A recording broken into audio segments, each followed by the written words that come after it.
oduuwwan gaggabaaboo warraa qabadhee dhiyaadhee isinii jira. Oduu waliin kan isin waliin turu ani Taaddasa Lammaati nu waliin tura. Miidiyaan kun akka jajjabaatuuf like, share, subscribe gochuun dagatina nu waliin tura. Turtii gaarii.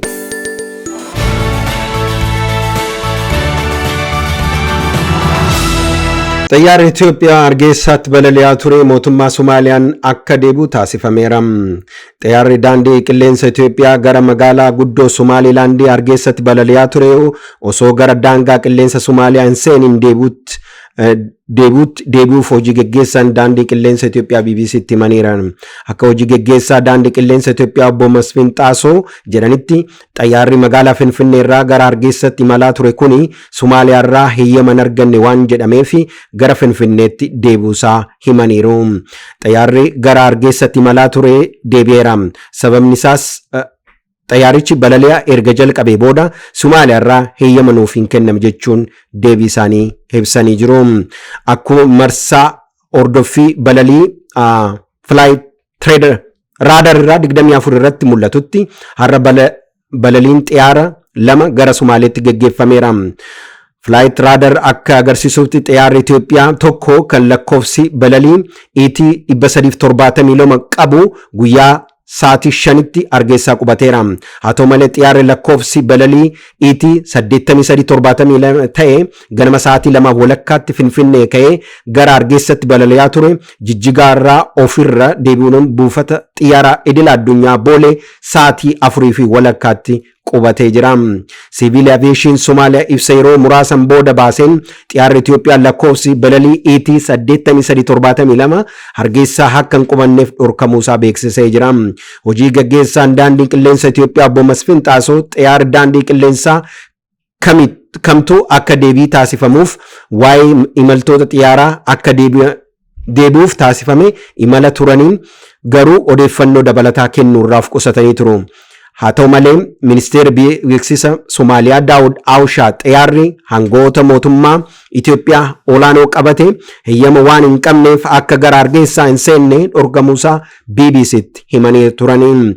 Haa ta'u malee xiyyaarri akka gara bakka deemuuf ka'etti balali'uu dhorkame irratti maaraataayimiin balalee chaartarii kun yeroo biraatti kan dabarfame yoo ta'u balaliin idilee garuu itti fufamuusaa Masfin Xaasoo BBC'tti himaniiru. Torbanoota dura Itoophiyaan akka biyya walabaatti kan of ilaaltu Somaalilaandii waliigaltee walhubannoo Itoophiyaa ulaa galaanaa akka argattu taasisu waliif mallatteessuun hordoffee Finfinnee fi Moqaadishoo jidduutti muddamni dhalateera.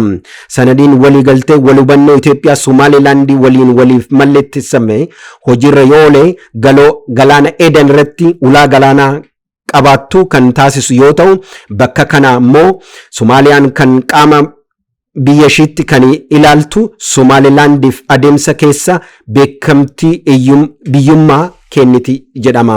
Itoophiyaan Somaalilaand waliigaltee kana waliif mallatteessuuf Somaaliyaan baay'ee kan dheekkamsiise yoo ta'u gocha birmadummaa miidhuu kan ta'usaa jettee ibsa ishiitiin mormiteerti.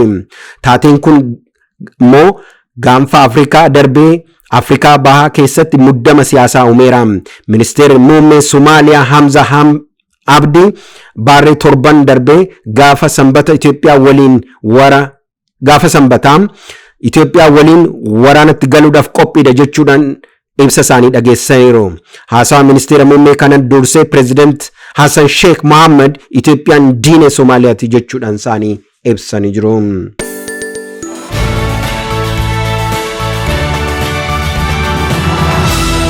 Dhimma Itoophiyaa fi Somaaliyaa jidduutti qaamoleen alaa akka hin galle Obaasanjoon mariisisaan akka gaafatamu gaafataniiru. Manni maree nageenya fi tasgabbii PS gamtaan Afrikaa dhimma keessoo Itoophiyaa fi Somaaliyaa jidduutti qaamoleen alaa akka hin seene gaafateera.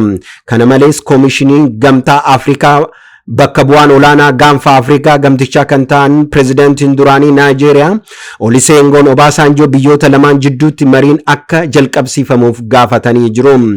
PSC'n gamtaa Afrikaa waliigaltee 192 lammaffaa amajjii 17 bara 2024 geggeessan haala Riippaabilika Dimokiraatawaa Riippaabilika Itoophiyaa fi haala Riippaabilika Dimokiraatawaa Riippaabilika Somaalee jidduutti jiru obbolummaa kan miidhuu fi of qusachuu qabuudha jechuudhaan akeekanii jiru. Peesiin ibsa baaseen Itoophiyaa fi Somaaleen jidduutti dubbiin hammeessuun dhiisanii bu'uura rakkoo Afrikaatti furmaata Afrikaa jechuun rakkoo jiran mariin furmaata akka itti kennan gaafataniiru. Amajjii 1 bara 2024 mootummaan Itoophiyaa fi Somaalilaand waliigaltee waliin hojjechuun mallatteeffamuun hordoftee biyyi Somaalilaand qaama kooti kan biyyatti beekumtii hin qabdu jechuun Somaaliyaan tokkummaa daangaa lafa kootitti bu'ame jechuudhaan cibsitee mormiteerti. Waliigaltee kanaan gocha weeraraatu kan narratti raawwatame kan jettu Somaaliyaan ambaasaaddara ishee Finfinneetti ofitti waamteerti. Raawwii waliigalteechaa seera idila addunyaa kan cabse fudhatama kan hin arganne jechuudhaan cimsitee mormiteerti. Somaliland biyya kamiinuu kan biyya walabaatti beekamtuu hin arganne ta'uushii kan ibsan, Somaaliyaan immoo qaama kooti jechuudhaan muddama dhalateera. Mootummaan Itoophiyaa handaara galaanaa fi buufata humna galaanaa qabachuuf waliigaltee Somaliland waliin mallatteesse muddama uumuu hordoftee deebii kan kenninan waliigaltee kanaan amantaan cabees seerri cabees hin jiru jette Itoophiyaan. Kanaanis waliigalteen Somaliyaan kan jajjabeessuu fi kan waliigaltee obbolummaa cimsuudha kan jettu kan Itoophiyaan, Somaaleen immoo gamashiitiin mormiteerti. Riippaabilikiin Somaliland biyya beekamtii hin kennamneef garuu bakka akka biyya of dandeessitti kan of ilaaltudha.